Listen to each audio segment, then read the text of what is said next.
Whether you call it glass skin, dolphin skin, glazed donut, there's so many terms. I want to talk about what helps make that sort of texture-free look on your skin, but I will say there's always going to be texture, so don't freak out. It's all about the lighting and how close you look, but there are some products that have helped me so much with pimples and fine lines, so let's dive into that today. Now, when I'm far enough away in good lighting, my skin does look pretty fantastic. It's nice and glowy, and it's something that I work on every single day. However, I want to remind you there's no such thing as perfect skin. You can see my wrinkles and my little acne bits, and that's okay. There's always going to be something that's not perfect, so I want to remind you that you're not trying to achieve perfection. Three things that have helped me so much with that glass skin look is hydration, improving hydration, reducing the texture, and increasing sun protection. Those three steps have just helped so much with that sort of glass glazed donut look. So I'm going to talk about a few top tier gold medal level products that have helped with all three of those categories. Let's start with hydration, which is my favorite. With hydration, it can come in almost every single step of your skincare routine. From the second you wash your face all the way up to that final moisturizer, you can have hydrational benefits in any single product. And that's what I look for. As someone with very dry skin, I look for hydrating benefits in every single step of my routine.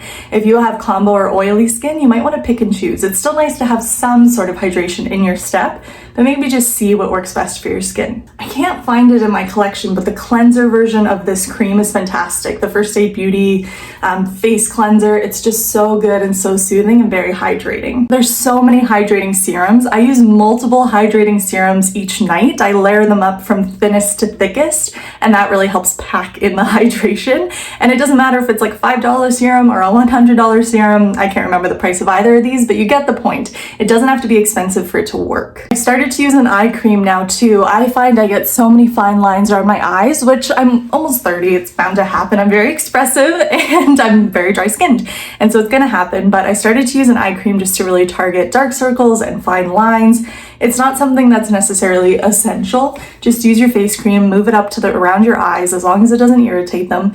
But if you are looking for an eye cream, there is really good affordable ones like this Nivea one. And then the creme de la creme, no pun intended, there are so many nice thick face creams. Again, any price point. I really like the Skin Fix one. This one is fantastic. Tatcha on the higher end, but such a nice experience.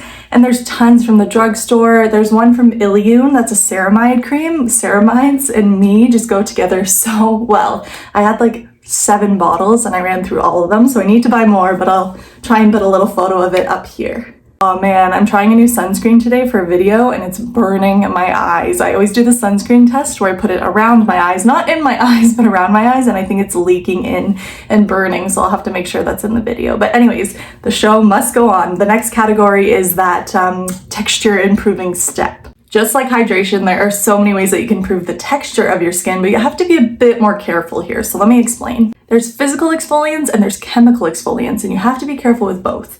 I like using both, but I have a weakened skin barrier, and so if I overdo it, it just hurts so much. It gets red and raw, and my skin's just not that thick, so I do have to be careful.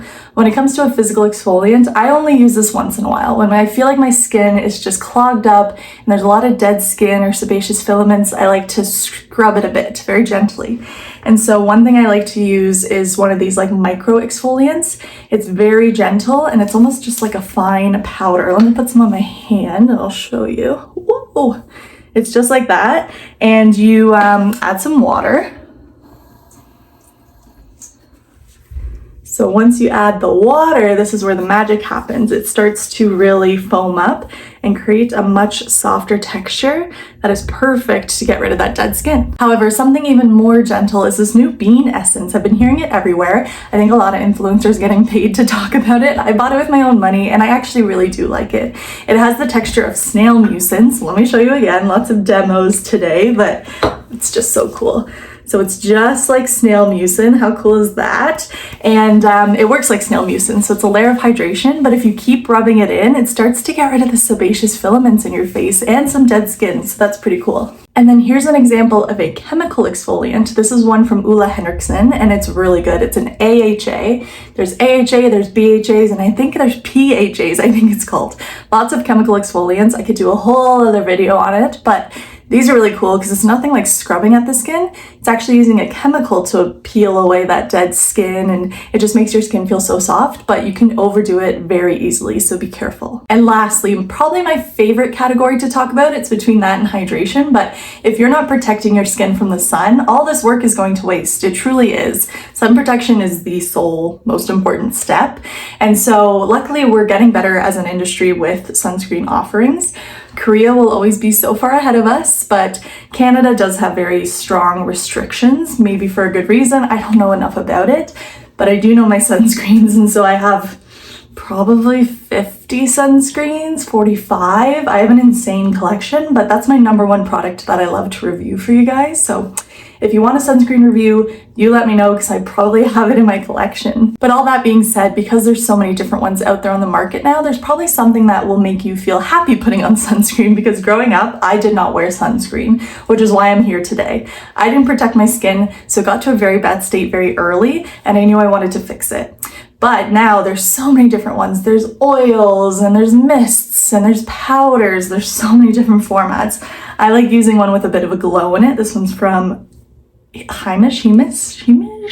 It's Korean, I think. So this one's really good. I also love the new Super Goop tints. This shade range is insane and it's so good. And I love a good mineral sunscreen, a chemical sunscreen. There's just so many different ones. There's one from SkinCeuticals, which is fantastic if you damage your skin. It is so gentle, it doesn't burn at all. Whew, okay, that was a lot thrown at you, but hopefully it's a good starter to really help with that lack of texture. But remember, there's always going to be texture there, but you can help with the glow with those 3 categories. Let me know if there's any products or routines or just like debates in the skincare and beauty world that you want me to chat about, because this is so fun, and I will see you again next week.